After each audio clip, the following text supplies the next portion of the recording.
Pringle looking towards Agard. Ravel, ambitious, but brilliant!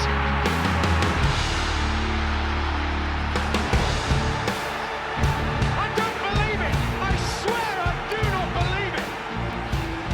And they are back on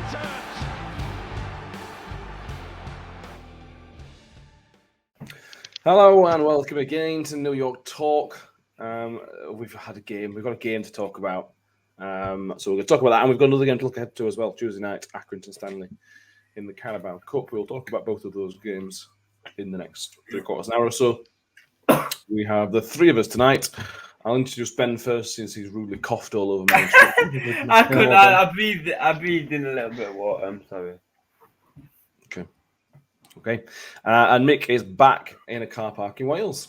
I am indeed, yes. I see how you went to the star of the show first and then came to Gimmer last. I don't blame you, mate. Plymouth Argyle 2-0 victory. We'll start with that. We'll talk about the team lineup first because there's plenty to talk about. Let's talk about pre-game. First of all, the 11 that we started with were all here last season. All the new sides were on the bench. So to recap, it was Johansson in goal, back three of Harding, Icky, and Woody, Chio and Miller as your wing backs or wingers, whatever you want to call them. Midfield three of Wiles, Barleys, and Lindsay, and Smithy and Freddie up top. Any issues with the starting 11, Mick?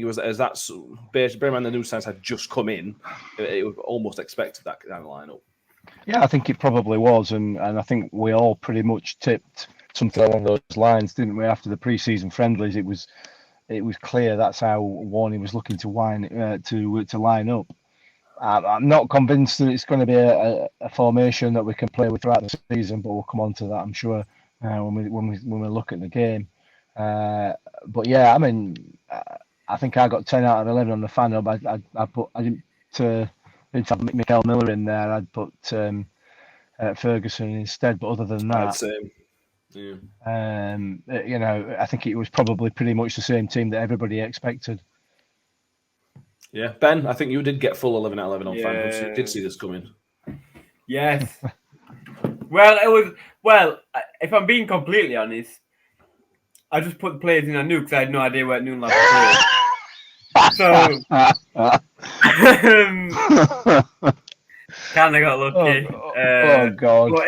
11 out. What? He said I got 10. Oh, I did put Ferguson in. Oh. so we all got 10 out of 11. Yeah, so we all got 10 out of 11. Yeah. Yeah. I'm happy with it. He won at the game, so. Yeah, there were a few issues which we will come on to, but there's a fair amount of positives. But we'll come on to that definitely. Fans back in the first, not full house, but almost full house of forever. It was when the players came out, Mick, and everybody was clapping, everybody was going together. It was a really, really special moment. Yeah, it was. It was.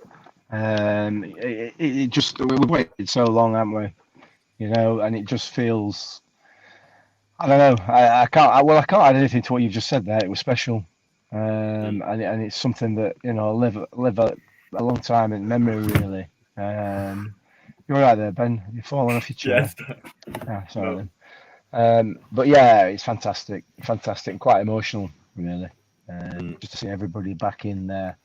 And yeah, brilliant. Ben, you didn't go. You haven't done a pre-season game, so this was your first game back in forever. Talk us through your thoughts and feelings. It wasn't what you expected, was it? Well, I had stitch because someone made me force down my dinner. So I had stitch for the first 10 minutes. But yeah, it was a good game. Bar the stitch, obviously. It was that minutes of applause was just so loud. I got in the ground, and then I said to you, "Wow!" I said, "This is loud." So I don't remember being this loud. I couldn't barely myself speak. So definitely one to remember. It was always going to be though. Yeah. Yeah, I think even for Plymouth fans, even though they lost the game, I suspect that'll be a special game for them as well, for the fans that went, the 1,200 fans. Are you laughing like Carl has just gone to behind me? Yeah. The red card behind No, red card. If you see a blue and yellow one with blue and yellow squares on coming down behind me, let me know, will you? Yeah. One of the that mix is a very, very special day that'll live long in the memory a long time. Yeah, it struck me saying, Ben, how loud it was. Me and Mick went to the friendly against Newcastle, and it was a friendly. But there was a significant change in the atmosphere, as you'd expect for a league game, and it was so loud. Yeah, I love it. I absolutely love it. They them poor lads that took 6-7 hour trips to get smashed and not have a single even shot on goal, was it? Shot on target? I think they had one, didn't they, where Victim pulled off that save. I think we're going over it anyway. Yeah, exactly. We've got to feel for them a little bit because they were awful. But that's the joy in it. That's the joy of football. Yeah, that's the Well, it's not the joy of football, obviously, because they lost. But that's the thing of football, that you go to these games and things can happen. We've talked about this in the summer, Mick, when we spoke to the other former Rotherham players. But that trip to Port Vale always sits in my memory. We travelled however many hours and 4-0 down inside 20 minutes. That's just I went to that one. You did. It was awful. Tom Daly scored. No, not Tom Daly. What's his name? Tom Pope. Tom Pope. He scored like 3, didn't he? 4, I think. 4. I think it's the most he's ever got in his career. He scored as many goals for Port Vale in the afternoon as he did in the entire Rotherham career. Yeah. So yeah.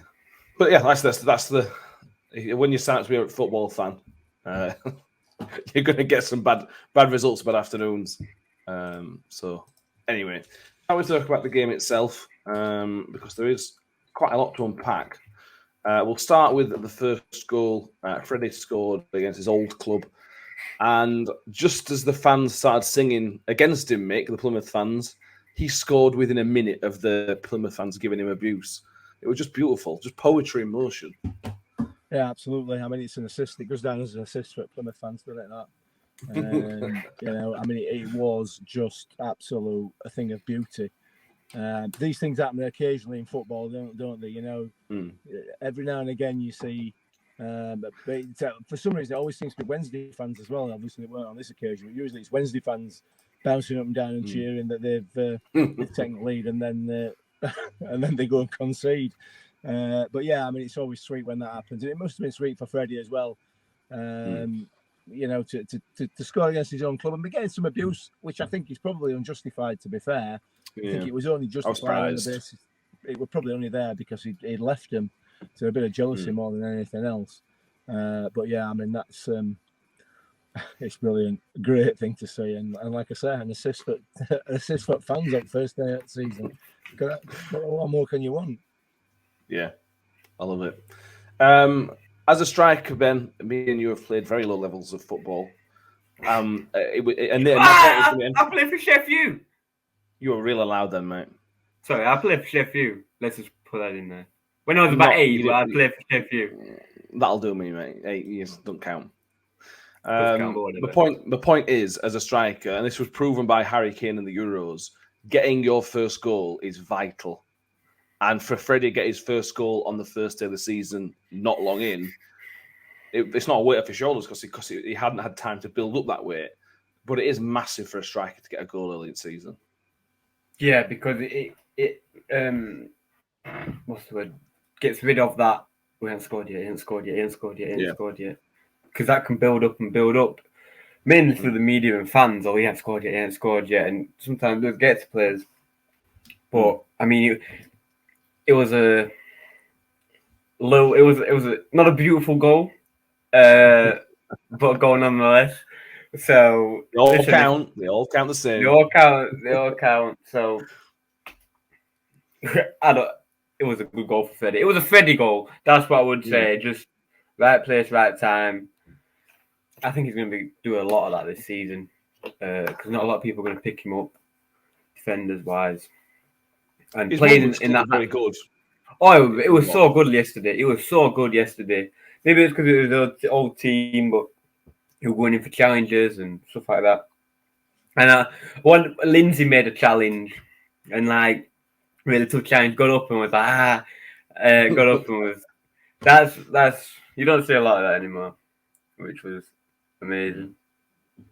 Yeah, plenty of positives. So we're going to go through the positives first before we go into some negatives. But Smithy and Freddie, mate, they linked up as well as they've ever linked up. And I know he'll end up scoring one goal between them, and Smith did assist the second goal. But there was a clear relationship between them, which we've not really had for them two before.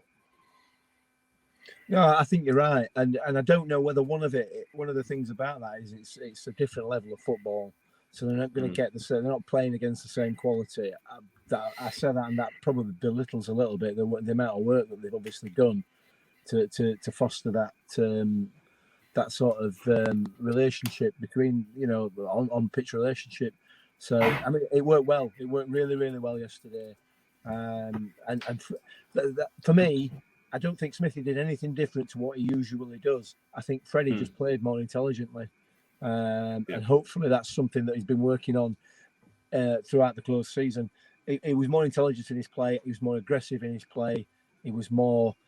He worked a lot harder than he did a lot of the times last season. All those things that we were, I don't want to say critical, because all those things that we pointed out, I suppose it is criticism really.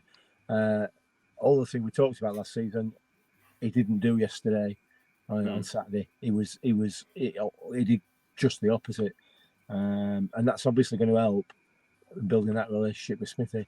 If they can get it together, they're gonna absolutely walk this league with goals in terms of numbers of goals, no doubt. And we could have had more, to be fair. Freddie had one which was a good block. Mikel Miller's had a good effort. Chio probably should have done better from one of his chances. It was a fairly comfortable result, Ben. I know there are issues, which again we are going to come on to, but I never thought we were going to concede a goal, Ben, at all. No, I don't know how much of that they were just awful. Or not. They were a nearly team. We mentioned yesterday. They were there were about 7 times they were nearly in. which makes me wonder whether it was us shutting them down or them, because we had some big gaps, and I think a smarter team would have exploited that a lot more, because Harding was getting dragged out a lot, leaving basically one at back. Woody's no use from halfway line one-on-one, is he? So saying that, he played amazing as always, but it's not who we want there, is it? But no, they were just not very good, and we were better. We were just what's the word? Skill-wise better. It wasn't a very tactical he goes there. You know what I mean? It wasn't a chess match, if that makes sense. Yeah. I think it's a fair point. We started with 2 wing backs who are basically wingers, with Chio and Miller. They both had good games, mate, but they are clearly wingers and clearly not wing backs. Although Chio was better defensively on Saturday. Yeah, it was. I don't think this is a system that's going to see us through the season without some serious mishaps. So I think that's something that they will work on. And I guess a lot of it's going to depend on the opposition and how the opposition play. But both did a good job defensively. But what it seems to do, and it's inevitable, it takes away from their attacking. It waters down a little bit their attacking ability and the time that they've got to create those opportunities. But they're new to it. Both of them are new to it. It's not. Neither of them have played wing back before. They're both very, very attacking players. So with the 3 we've got across the back there, I would say probably 85-90% of the time we're going to be in a position where we are going to be able to cover the fact that we haven't got 2 out-and-out wing backs. I don't think there's any doubt about that, because as a back 3 there, I know it's early doors in the season, but I don't think there's going to be a better defensive partnership in League One this season. In terms of ability defensively than those three. Whether that pans out throughout the season is another matter entirely, obviously, with injuries and everything else. But yeah, I thought they played really well, both of them. But I just, like I say, I think it just waters down their attacking ability. That's all, or attacking threat. Yeah, all those defenders. We again on the walk back home. We talk about defenders, and if you break that defensive three down, the three centre backs, Mick, sorry, Mick's boot's just opened itself. Wow. This has been an interesting show so far. Apologies, everybody. If you're not watching on YouTube, go on YouTube. You'll just see Mick's book just not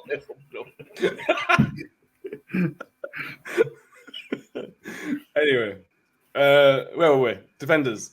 Okay, so if you break those three defenders down into individuals, you've got Richard Wood, who knows League One probably better than anybody in football at the minute in terms of playing that position. You've got Ekwe, who was the best defender 2 years ago in this league. By a country mile, he was comfortably the best defender in League One last time out. And then you've got Wes Harding, who, all right, he is a left-back.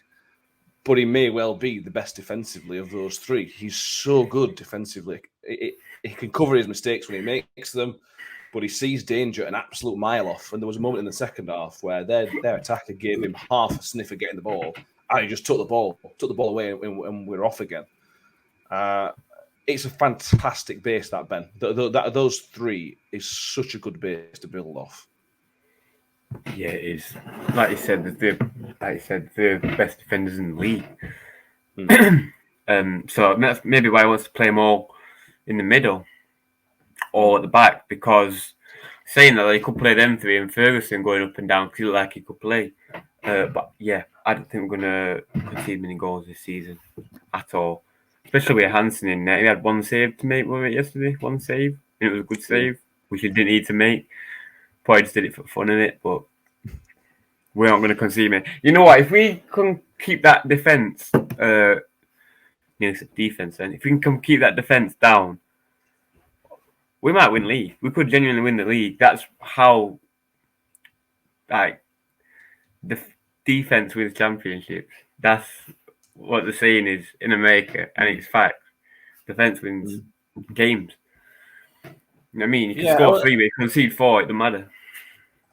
No, exactly. And you look at last season. I know we went down, Mick, and this is going to sound like a really strange thing, but defensively, we were really good. Other than the odd game, we rarely conceded more than one goal. You know what I mean? And that's what it looks like now is that we're setting up defensively really well. Yeah, I mean, we lost nearly 20 games we lost in the season, and virtually all of them were by a single goal. So that tells us its own story. We know the reason we're not playing championship football this season. It's got nothing to do with defending. It's got nothing at all to do with defending. So on that basis, as those same players step down a level, having played for a full season together as well at a higher level, they should find this a reasonably comfortable league to play in, if assuming that we can keep them fit, Yeah. So yeah, I mean, defensively, we're looking very, very strong. We just need for me, an out and out wing back on one of the sides.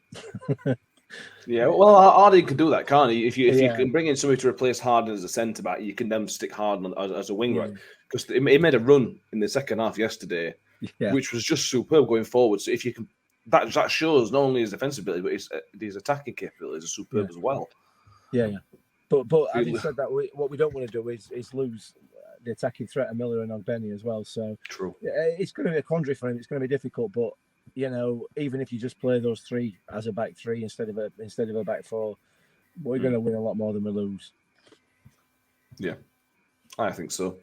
So let's move on to a little bit of negative. It's not a massive one, but it's not a massive one. We didn't play very well for me. Although we never looked like losing the game, Ben, there was something not right. And the problem was field wasn't quite right. The midfield three didn't work. That's it. The system didn't work with those three yesterday, did it? No. But who else are you going to play? Well, Adolphin's got to come in, hasn't he? Is the question for, I think, yesterday. I think he had to play them because he can't play Adolphin. I think Adolphin's going to be playing much better. I think it was so good when he came on. I think he's going to fit perfectly into that and give it the balance that it needs. But like you said, we were lucky we didn't go against a good team, I think, yesterday. Which makes me think they were just poor and we were just better. You know what I mean? Not good, just better. Which I think we're going to find a lot in this league. Having played at Championship now, 2 out of 4 years? Twice in 4 years. So we're just going to find that we're better than some teams because we are skillfully. I'm not convinced the midfield was the issue. I don't really have a problem with the way that midfield played its first half, or the second half for that matter. I think the issue in terms of us conceding possession and inviting play on a little bit. For me, I think we took our foot off the gas at two up. I think we had another 3 or 4 gears to go through. Should it have been required? I think we could have probably kept the ball a little bit better. But the issue for me is those three at the back. You're always going to invite pressure. You know, if you've got 2 wing backs playing really high up the pitch, you are going to invite the pressure on. And we like I say, we just managed the game. For me, I think I genuinely do. The difference in class between the two teams was marked and there for all to see for me across the whole game. Yeah, there were periods when they had a lot of possession, but they did nothing with it, and I don't think that's entirely to do with the fact that they're only they're a League One side and the crap. I don't think that's the case at all. So I don't have an issue with that midfield. That midfield three, I think, are outstanding for this division. Absolutely, way too good. All three of them way too good for this division. And that's 6 players I'm saying now that I've talked about so far that are not League One players. They are Championship players as individuals. So now I tend to disagree with that. I don't think that it was anything to do with a lack of effort, ability, or form. I think it was just down to the fact that we just took our foot off the gas and managed the game. Possibly. I mean, Ben Wiles got the second goal, and it was a superb finish, to be fair. And Michael Smith did really, really well down the right-hand side to get the ball into the box. It's something else we talked about during the game yesterday. We talked about Ben Wiles because he scored the goal, Ben. But Ben Wiles, for me, Mick might disagree. I don't think Ben Wiles had a very good game yesterday. He gave the ball away a lot. His decision-making was terrible. He fell into that little stupid trap of trying to win fouls rather than concentrate on the ball. And I think that's the way he plays. That's just the way he plays. That ref was. I thought he played very, very well. The ref. He did all right. He didn't give anything. He didn't give anything soft. And one of them, Lindsay, should have got a booking in the first 2 minutes. But I think that was to send a message of I'm not going to give anything BS, and then Wiles still tries it. It really baffles me. It's like, why do that? It's not the football that how can you do that when you've got like someone like Jamie Lindsay next to you going in for tackle every 2 minutes? How can you do that? It's the most polar opposite. It doesn't make sense. I don't like it. I really despise it. I think just alone on that, for that he played poor yesterday. I don't care if he scored a hat trick. He played poor just because of that. It's not. What is it? It's like, well, it's not. What is it? You know what I mean? We're not acting. We're not in drama class. Like, what's the point? It don't make sense. Like, I seen something the other day. Oh, where was it? I don't some. This is on a tangent, but clip on Twitter. He's for for like 10 seconds, and it's like, what is it? Like, is it me that just thinks like, what the hell? Like, look over sports and look at this. It genuinely makes me laugh at football because it's embarrassing at times, and it's just unexcusable because everyone knows what he's trying to do. And yeah, it's good when he wins the foul and you clap, but when he gives ball away and then they go and score, it's not funny, is it? So, which it will happen. It's definitely something he needs to get out of his game. He did do it quite a few times yesterday. I think he tried to claim a penalty at one point as well. And there might have been a bit of contact or whatever, but it weren't a penalty. Contact sport. Exactly. So yeah, I agree with you on that one, Ben. I think it's definitely something that Ben Wiles needs to get out of his game and concentrate on doing what he's good at, which is being a fantastic midfielder and a very, very skillful footballer. Leave the theatrics to those that can't play. He gave the ball away one time in the centre, like the edge of the centre circle, and they went on an attack from it. And if that's a good team, they score from it. And then he's there complaining to the referee while everyone in the stands is having a go at him, and we're 1-0 down. Do you know what I mean? Down. Yeah, if they scored, yeah, I get you. If they scored, yeah. Yeah. Obviously not yesterday because they were crap. But... Yeah. Well, listen. Ultimately, he is a very, very, very good footballer. There's no question about it. He's a really talented lad. And yeah, he didn't have his best game yesterday, but he will do. He scored as a goal. He scored the winner for what it's worth. Technically, took it really, really well. It was in the right place at the right time, and he's going to do that all season. So you can't be too critical of him at all. I don't think. Yeah, you got a crystal ball in there. Yeah, I know, mate. I know. Don't tell us lottery right there. It's a really, really important season for Ben Wiles, this one. Yeah. This is the key season. For the last couple of years, for the mistakes he's made, and to be fair, he hasn't made many, we can say, right, he's young, he's not played that much football. He's now over 100 games for the club. This is now where we stop saying, he's still a kid. Yes, he's still learning, because everybody still learns on the job. But this is the season that could almost define his entire career, Ben. If he has a storming season this year, he will go on to bigger and better things. If he falters and plays but doesn't play very well, there's potentially always going to be question marks for several years if he doesn't reach the heights. Everybody talks to him about him being this fantastic player, doesn't they? And we all think he is, but this is a huge season for him. It's prove it year, what they call prove it year. If he played well this year, he could get a big money move. He could, he could attract some more players to us or whatever the case may be. But he needs to prove it because, he plays well. But like I said, he's making mistakes now, and you can't put it down to he's young because he's over 100 games. That's not young, that's experience. So,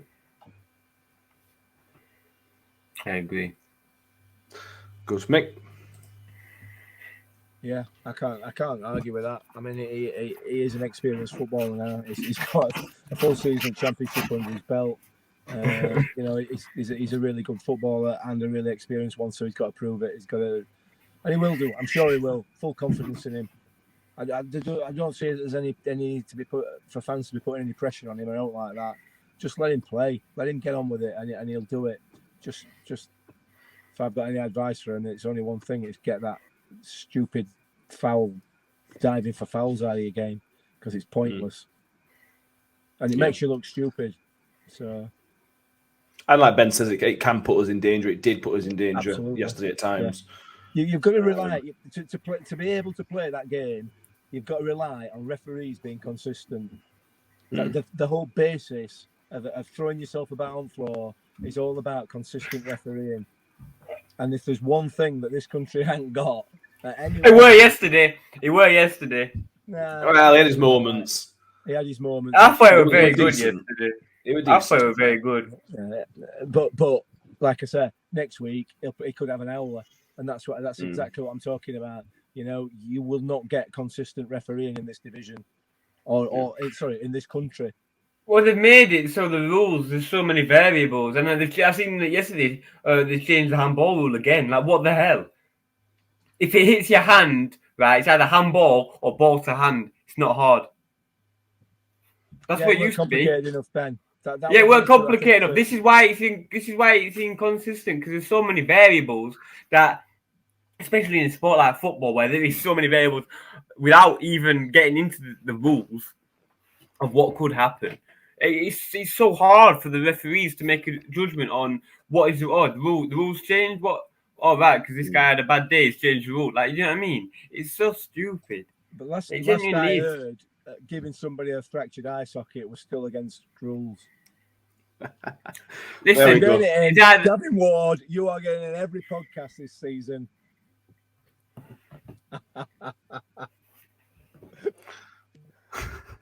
Okay. I need to grow up, don't I? Maybe.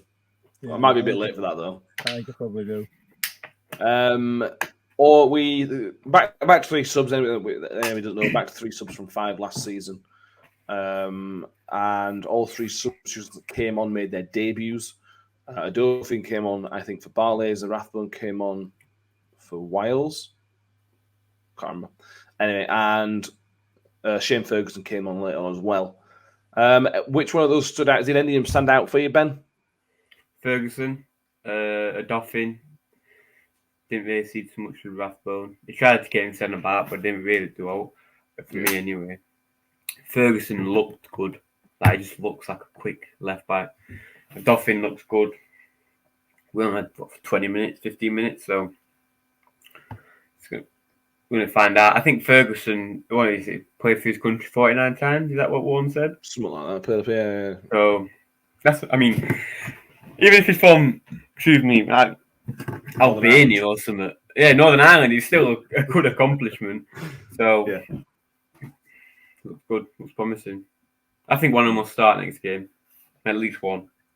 Well, we've got Cup, haven't we, on Tuesday night. We've got Accrington, which we're going to preview in a minute. For me, Mick, if I'm not Paul Warne, obviously, as you may notice. If I was Paul Warne, I would be starting so I'd start those 3. I'd start Edmonds Green. I'd start Coyote. I'd mix it up a bit and give these people the minutes, particularly the 4 new guys. They need to have time on the pitch. Yeah, without a doubt, and I think he'll do that. I don't think Victor will play. I think there'll be wholesale changes for that game, and get some of these players some game time. Hakeem Adolfin looks to me like he is going to be. I mean, I've seen 20 minutes of him, and so I don't really want to. We shouldn't. I'm experienced and old enough now to know that I shouldn't be saying what I'm about to say, but I'm going to say it anyway. He looks like he has the potential to be some player. He is big, he is strong, and he's clearly got a good touch as well. And he does remind me of Semi. He does remind me of Semi Ajayi. It reminds me of the opposite. I thought Ajayi's a quick, don't like to get touched and can play the ball. Dolphin seems like the opposite. I think he could. I think he can do all those things. Plus, he can. I didn't say that's not what I meant. He don't remind me of though. Ajayi's too quick and too don't touch me, I'm getting past you type thing. Yeah. For me, that makes sense. I don't know. It just it looks like a really, really good prospect. And like Ben said, as far as Ollie Rathbone's concerned, he came on. He didn't really get into the game, did he? You know, no. He ran about a lot, put himself about a lot, and he's clearly a grafter. It'll be nice to see what he's got on the ball. But I think they'll all start on Tuesday, and it will be wholesale changes. Yeah. Yes, I think you're probably right. But we ended the day top of the league, and there's not much, there's literally nothing else you can ask for on day one. 3 points on the board, a clean sheet. The striker's got his first goal of the season. What more do you want for an opening day? Other than it being 7-0, which is unrealistic. There's not much more you can ask for. I wanted an extra goal. I wanted that third goal just because I predicted 3-0, that's all. I thought you might have done. Yeah. Just being greedy, but what can you say? Yeah, fair enough. As I've already mentioned, our Fan Hub predictions, we all got 10 out of 11. If you're not on Fan Hub, download it and there were some tickets. Golden tickets let you in through there. I'm going to run through the leaderboard, go through the top 3 as it appears on Fan Hub, which you can all see this. We've got Reese in 3rd place, Bunsey in 2nd place, and Ronnie Moore is top of the pile, like he was last season several times. So get on there and challenge everybody. I think as a club fans, we are in the top 10. And that's that, and it counts your mileage towards games. So next week when we start on Wigan and things like that, that will then improve your fan rate. If you go to the away games, it will certainly improve your rating there. Sorry, Ben. How am I 29? It takes into account many things, such as reading the articles and listening to things on there. Oh, yeah. So if you are somebody who listens to the podcast through the app, you'll get an increase in your fan rating, and so on and so on. So do that because it's a good app. I like it. Any final thoughts, you two, on that game before we look ahead to the opening game of the Carabao Cup? None from me. I think you said everything that we need to say about it. You know, like you said, top of the league, clean sheet. What else? What else can you wish for? Just 45 more of them would be fantastic, wouldn't it? You know, we know it's going to be a tough division. This we know it is, and you can't really tell anything from the opening day. I mean, I don't think you know.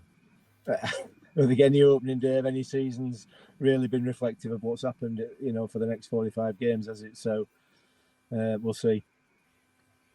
Yeah, Ben. Yeah, what Mick said, I agree completely. Is Edmonds Green a centre back or a right back? I think it's mainly a centre back, but I think he can play. I think a bit like Harden, he can play across the back. Oh, right, okay. It's just my fan hub, that's all. We're predicting it now. Yeah, so I don't forget because I last season all I did was forget. So I'm going for it. Did you not think that you know, during a podcast that you might concentrate on podcast first and then perhaps? Yeah, but the thing is, like, I want to get 11. A Dolphin's not on. He is. Okay. Oh yeah, he is. Anyway, moving on. Accrington Stanley come to New York Stadium on Tuesday night after an open day loss for them. I suspect both teams will make wholesale changes, but we'll have to wait and see for that. A few stats, which I know is Mick's favourite one, and there's a lot of stats on this one going back a long time. So the first one is that we've got a really good record in the cup.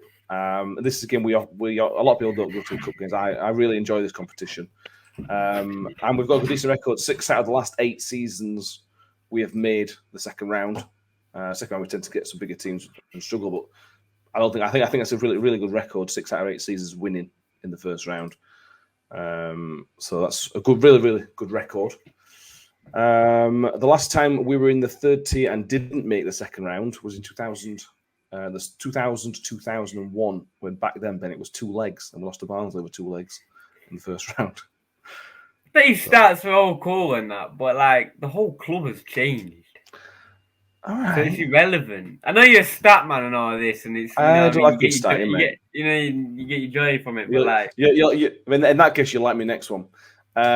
If you count the old Accrington Stanley, we've got a record of only losing 2 out of the last 25 games. So if you talk about 2 clubs changing, that was literally a different club, but still Accrington Stanley.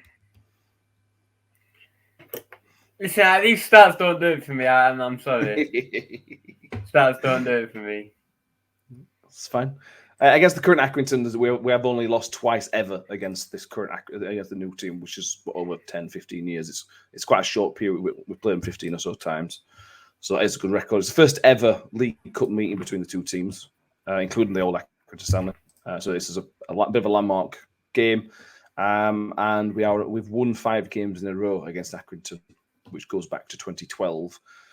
The last time we lost at home, Ben, to the Accrington. Do you want to guess when the last time we lost at home to Accrington was? 1958. 1935. What was it like, Nick? Was it a good game? It weren't too bad, to be fair. We played a weak side that night as well.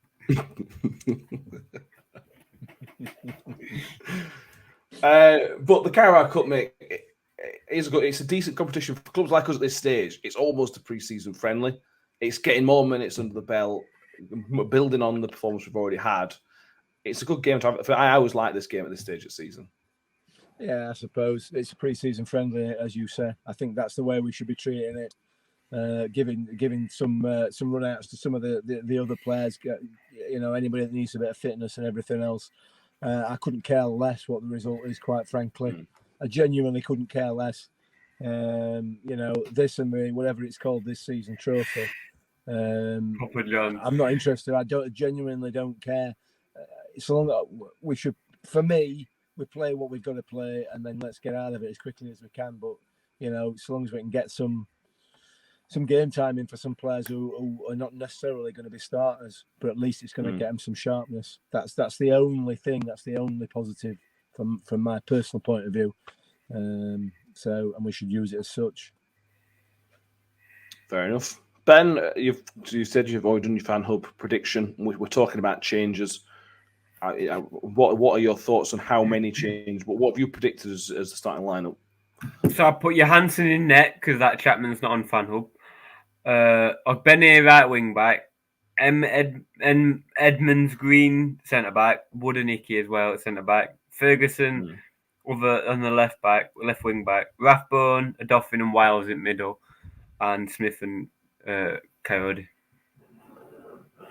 I'm going to change that to Smith out for Sadlier and Sadlier behind Coyote.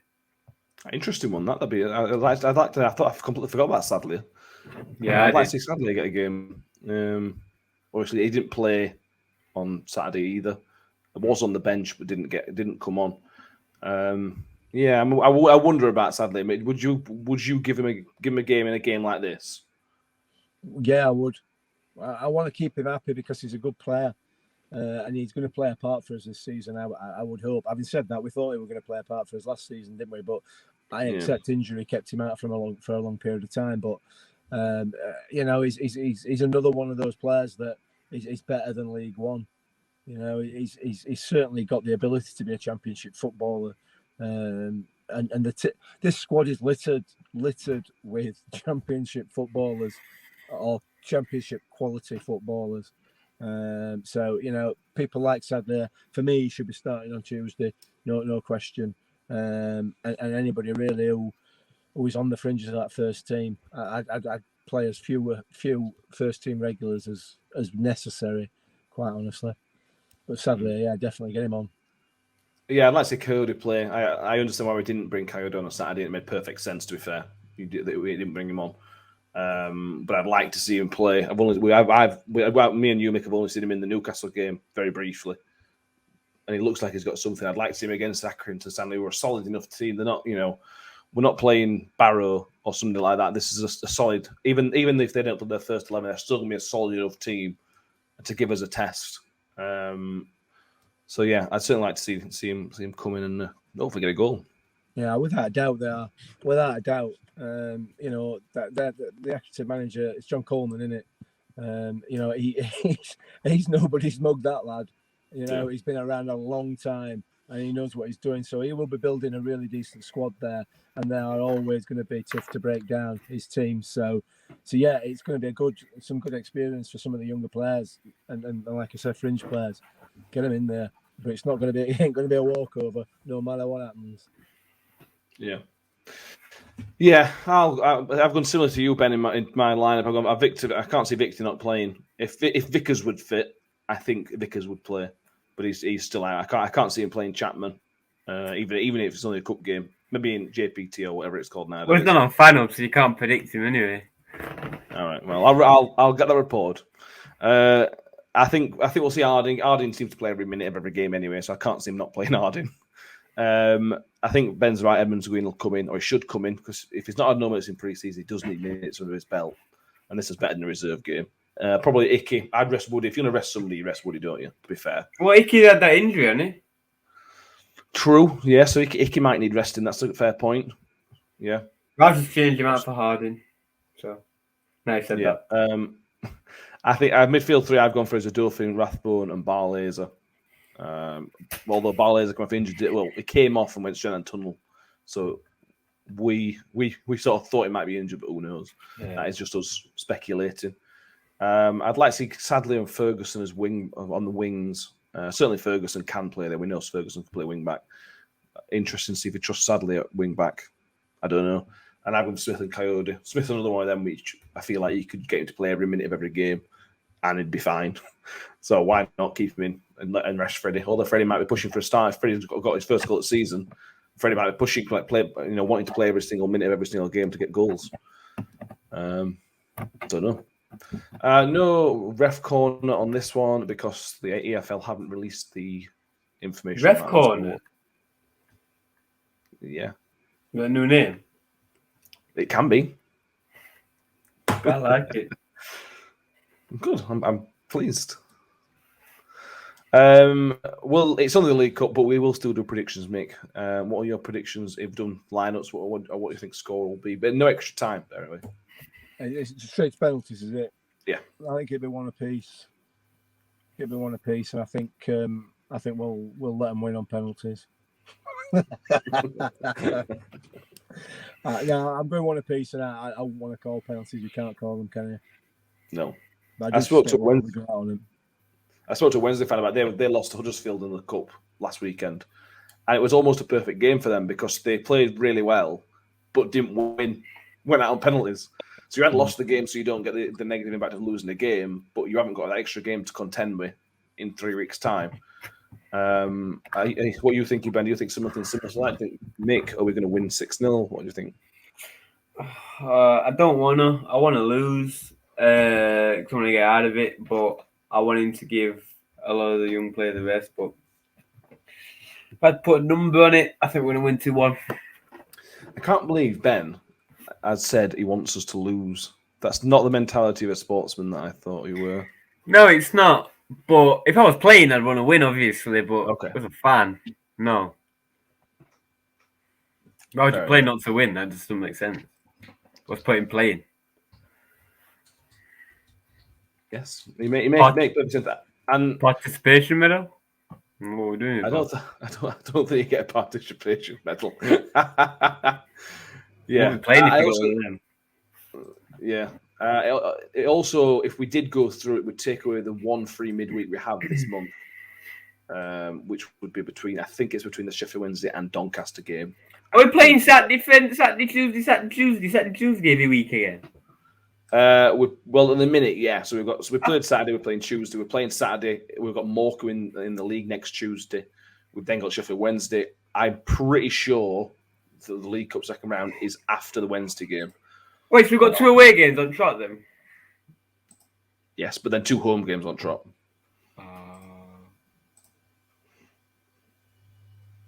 One of the home game on Tuesday night? No. Oh. Wednesday and then Donny. Wow. Yeah. So it's a tough month. Potentially a tough month. If we come out of this with a good points total, it'll stand us in really good stead for the season, to be fair. We're top of the league at the moment. Well, exactly. What more can you ask for, mate? Exactly. We will be back on Friday with what will be a review of Tuesday night's game. What review there will be, we will do it. And then we will be looking ahead to our first away game of the season to Wigan Athletic, who were hotly tipped but did lose at the weekend away at Sunderland. So I don't really know what to expect from Wigan for the weekend. Yeah, we're interested. The season started and it is very, very exciting. Okay, yeah. It's back, and we're back in stadiums. It's fantastic. I love it. Absolutely love it. Anything you two want to add? Not from me. Is it an iFollow? I suspect it probably will be. Because it's a midweek game, so they are allowed to have it as an iFollow, I think. No, I mean the Wigan game. Oh, the Wigan game won't be, no. Because it's a Saturday. The 3 p.m. blackout is returned, which is a shame. They're missing a trick there, EFL, which is unusual for them. They're missing a financial trick. You'd have thought they'd be trying to rake the money in, wouldn't you? But whatever. From what I've heard, I don't think it's the EFL that's made the decision. It's a wider sporting thing. Whatevs. But Whatevs.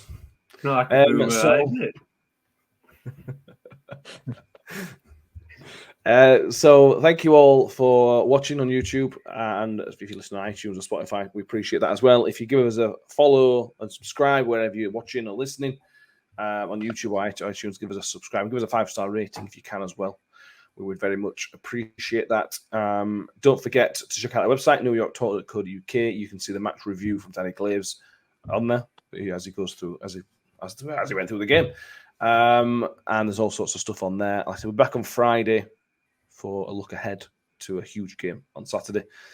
I don't think I've got anything else to say at the moment, so I think we'll end it there. So, Ben, thanks very much. Welcome. And Mick, did you find out why your boot randomly opened? No. Okay. No, I probably lent on boot opening button or something. I don't know. Whatever. Maybe somebody was sneaking up back of the car and opened it. I have no idea. I don't know. It's Wales, isn't it? What could happen? You're back in England, though, for the next episode, aren't you? When we're recording that Thursday night, yeah, I'll be back in England by then. Thank So the we'll be able Lord. to record on time. Get rid of this dial-up Wi-Fi and stuff. Yeah, we're going to keep Ben up now. Ben's yawning. Oh, so sorry. Yeah. let's move on. Sorry, Ben, am I boring you? Yeah. So, as I say, thank you very much for watching, listening, and we will see you all next time. Thank you very much. Pringle looking towards Agard.